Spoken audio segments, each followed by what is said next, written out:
కోదాడ పట్టణంలోని మున్సిపల్ కార్యాలయం పక్కనే ఉన్న స్థలంలో గత 40 సంవత్సరాలుగా డబ్బా కొట్టు పెట్టుకుని జీవనం సాగిస్తూ చిరు వ్యాపారస్తులను హుటాహుటిన మున్సిపల్ కమిషనరు వాళ్ళని వెంటనే ఖాళీ చేయాలని ఆదేశాలను జారీ చేశారు. అలా చేయడంతో దిక్కుతోచని స్థితిలో కోదాడ ఎమ్మెల్యే ఉత్తమ్ పద్మావతిని ఆశ్రయించారు. ఆమె నేను అక్కడికి వచ్చి పరిష్కారం చేస్తానని హామీ ఇచ్చిందని అన్నారు. కానీ ప్రతిరోజు మున్సిపల్ అధికారులు ఖాళీ చేయాలంటూ ఒత్తిడి చేయడంతో హైకోర్టును ఆశ్రయించి స్టే తెచ్చుకున్నారు. హైకోర్టు స్టేను మున్సిపల్ అధికారులు తిక్కరించి వాళ్ళని ఖాళీ చేయించే ప్రయత్నంలో ఉన్నారు. గత 40 ఏళ్లుగా డబ్బా కొట్టు వేసుకుని నెల నెల మున్సిపాలిటీ పనులు చెల్లించామని అన్నారు. ఇప్పుడు అధికార పార్టీ నాయకుల కన్ను ఆ స్థలంపై పడిందని అన్నారు. ఇటు విషయాన్ని ఎమ్మెల్యే ఉత్తమ్ పద్మావతి కలగ చేసుకుని మాకు న్యాయం చేయాలని కోరారు.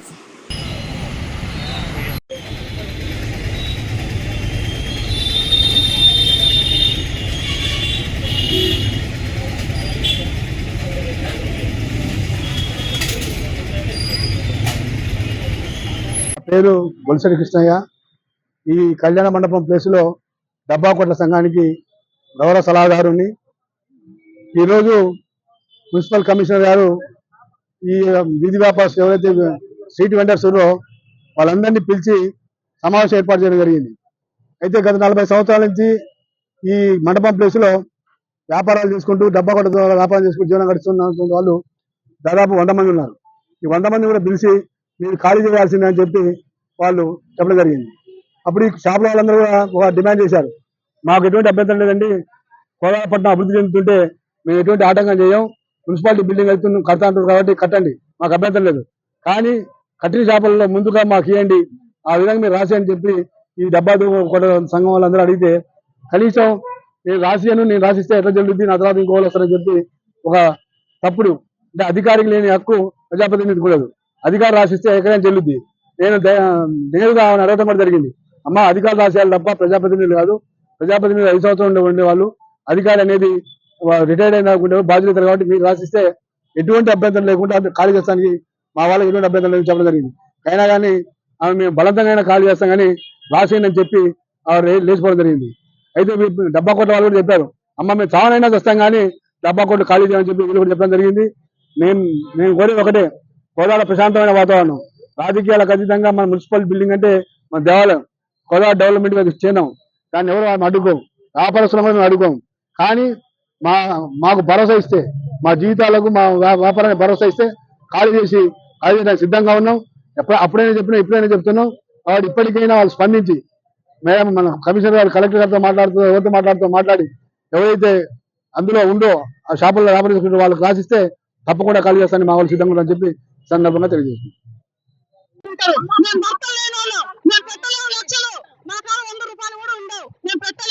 మాకు ఇవాళ ఏ పేరైతే ఉందో మళ్ళీ మాకు కొట్లు మాకు ఇచ్చేటట్టయితేనే మేము ఖాళీ చేస్తాం, లేకపోతే చేయలేము. అందరికీ నా యొక్క నమస్కారం అండి. నా పేరు శ్రవంతి. మేము గతిచ్చిన సంవత్సరం అంతా 45 సంవత్సరాల నుంచి అండి మీ షాప్ లో పని చేసుకుంటూ కూలిలాగా బతుకుతున్నాం. కానీ మున్సిపాలిటీ వాళ్ళు ఒకటే షాప్ ఖాళీ చేయమంటున్నారు. మేము ఎక్కడ ఆధారపడాలి, ఎక్కడ బతకాలి? మేము లక్షలు తెచ్చుకొని సరుకు పెట్టుకుంటున్నాం. కానీ మా బతుకులు ఏంటంటండి, మీరు ఏదో ఒక న్యాయం చేయాలి. మీరు సంతకం పెట్టిస్తేనే మేము బయటకు వెళ్తాం, లేకుంటే లేదు. కాగితాల మీద ఏదైనా సాయం చేయండి మేడం, మీరు దారి చూపించండి. మీ సాయం చేస్తున్నాం, మీ పుణ్యం మీకు ఎప్పుడైనా జీవితంలో మా పిల్లలు రుణం పడతారండి. పిల్లల ఫీజులు అసలు చేసుకోలేకపోతున్నాం అండి. మా బాధలన్నీ మా కష్టాలు దాని మీదే బతుకుతున్నాం. మీరే ఆధార్ చూపియాలి మేడం. ఏం చేస్తారో మాకు తెలియదు మేడం. మా కుటుంబం మా కొట్టు మాకు ఇస్తేనే ఇక్కడ ధర్నా చేస్తాం మేడం. మేడం కొద్దాక కష్టాలు మేడం, తిండి తిప్ప లేకుండా మీరు దాని మీద బతుకుతున్నాం మేడం. మీరు హామీ ఇస్తే మేము ఏడన్నా రుణం పడతాం మేడం. లేదు కాదంటే మా కుటుంబం అంతా ఇదే రోడ్డు మీద పాలవుతారండి. మా అప్పులు కూడా ఇదే అవుతున్నామండి. లక్షలు చాలా మంది ఉన్నారు. 40 సంవత్సరాల నుంచి మేము డబ్బాలు తీసుకొని బతుకుతున్నాం. ఇప్పుడు మంచిగా ఉన్నాం. ఇంతవరకు ఎవరు ఇచ్చినప్పటికైనా మమ్మల్ని ఎవరు ఏం అనలేదు. ఇప్పుడు ఏందో మమ్మల్ని ట్యాపుకు మమ్మల్ని ఇబ్బంది పెడుతున్నాం. మేము ఈ యొక్క డబ్బాలు తీసేసి మేము బతకడానికి అవకాశం ఉండదు. బలాలను బట్టి ఇంకా ప్రాణాలు తీసుకుంటే కానీ ఏం చేయడానికి అవకాశం లేదు. మీరు ఏదైనా చేసి మాకు ఈ డబ్బాలు ఇక్కడ నుంచి మమ్మల్ని లేవకుండా మీరు ఉంచే బాధ్యత మీరు రేపు ఏంటి చేసి మా బతుకులు జరుగుతాయి. ఎవరు మిమ్మల్ని అన్నది? ఎవరు మమ్మల్ని అన్నది మున్సిపాలిటీ వాళ్ళు ఏమంటున్నారు. దాని గురించి మేము ఏ పని చేసినా ఊరికి చేప చూస్తున్నాం పోతాడు తీయాలి అంటారు. ఎన్ని తీయాలనేది మా అర్థం కావట్లేదు. మాకు ఏం తీయమని చెప్తున్నారు. ఈ డబ్బాలు కూడా మా డబ్బాలు కూడా అడ్డం లేదు. మున్సిపాలిటీ కట్టించినప్పటికీ మా ఈ డబ్బాలు అడ్డం లేవు. అసలు ఇదంతా ఈ ప్లేస్ మొత్తం పశువుల హాస్పిటల్. మన నుంచి కూడా పశువుల హాస్పిటల్, తర్వాత ట్రెజరీ ఆఫీసులు, ఎంఆర్ ఆఫీస్ వచ్చింది. ఎంఆర్ ఆఫీస్ నుంచి ఇప్పుడు అదంతా గోల కొట్టాలకి దాంట్లో వేసుకొని మేము బతుకుతున్నాం. ఇంతకుముందు కోర్టుకి వేసారు. కోర్టుకి వేస్తే కోర్టు కూడా వెళ్ళిపోయింది. ఇది లూజీ తీసుకోవాలని ప్లాన్ వేసి 7 మంది ప్లాన్ వేసి ఇది చేస్తే మేమందరం లారీ కట్టుకొని బస్సు కట్టుకొని నల్గొండ కలెక్టర్ గారికి పోతే కలెక్టర్ గారు ఏమంటే ఫోన్ చేసి ఆఫ్ చేశారు. అట్లా 2 సార్లు జరిగింది. మరి ఎమ్మెల్యే గారిని కలవకపోయారు. ఎమ్మెల్యే గారిని కలవలేదు. ఒకసారి మేము కలిసిన బస్సు తీసుకుపోతానని చెప్పింది కానీ త్వరగా రాలేదు. అందరికీ నమస్కారం. మరి గత 40 సంవత్సరాల నుంచి ఇక్కడ కొట్లు పెట్టుకొని చిన్న షాపులు పెట్టుకొని ఎన్నో కుటుంబాలు ఇక్కడ మరి బతుకుతున్నాయి, జీవిస్తున్నాయి.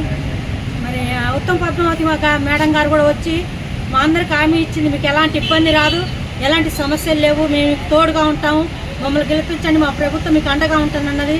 మరి ఈ రోజున మేము ఆమె కాడికి పోయినాం. మరి పోయి మా యొక్క కష్ట సుఖాలు మేము ఆమెకు చెప్పినప్పుడు మా షాప్ దగ్గరకు వచ్చి మేము చూస్తాము, మీకు పరిష్కారం చేస్తాము, మీకు ఎలాంటి అన్యాయం జరగదని చెప్పిన మేడం గారు ఇంతవరకు రాలేదు. మరి మున్సిపాలిటీ వాళ్ళు మటుకు మా దగ్గరికి వచ్చి షాపులు మొత్తం ఖాళీ చేయాలి, కొట్లు మొత్తం తీసేయాలి అంటున్నారు. మరి మా పిల్లల ఆధారు, మరి మేము చిన్న కుటుంబాలు అయ్యుండి చదివించుకుంటున్నాము, ఎన్నో ఇబ్బందులు పడుతున్నాము. ఏ ప్రభుత్వం నుంచి మాకు ఎలాంటి సహాయం రాకపోయినా మా కాలం మేము నిలబడి మేము జీవిస్తున్నాము.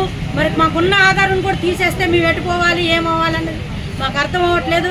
మేడం గారు మా యొక్క మనవిని ఆలకించి, మా యొక్క కష్టాలు ఆలకించి మాకు సహాయం చేయాలని, ఎంతోమంది వచ్చి ఖాళీ చేయమంటాం కాదు కానీ మాకు ఒక హామీ ఇవ్వాలి. మేడం గారు వచ్చి నేనున్నాను, మీకు మరి రాతపూర్వకంగా మీకు ఏదైనా చేస్తానని చెప్పి మాకు సహాయం చేయాలని, మాకు మేము ఆమెను ఎన్నుకున్నాము, మాకు సహాయం చేస్తారని మేము అందరం ఓట్లేసి గెలిపించాము, నమ్ముకున్నాము. మరి మాకు సహాయం చేయాలని ఆయన హృదయపూర్వకంగా మనోపూర్వకంగా వేడుకుంటున్నాము.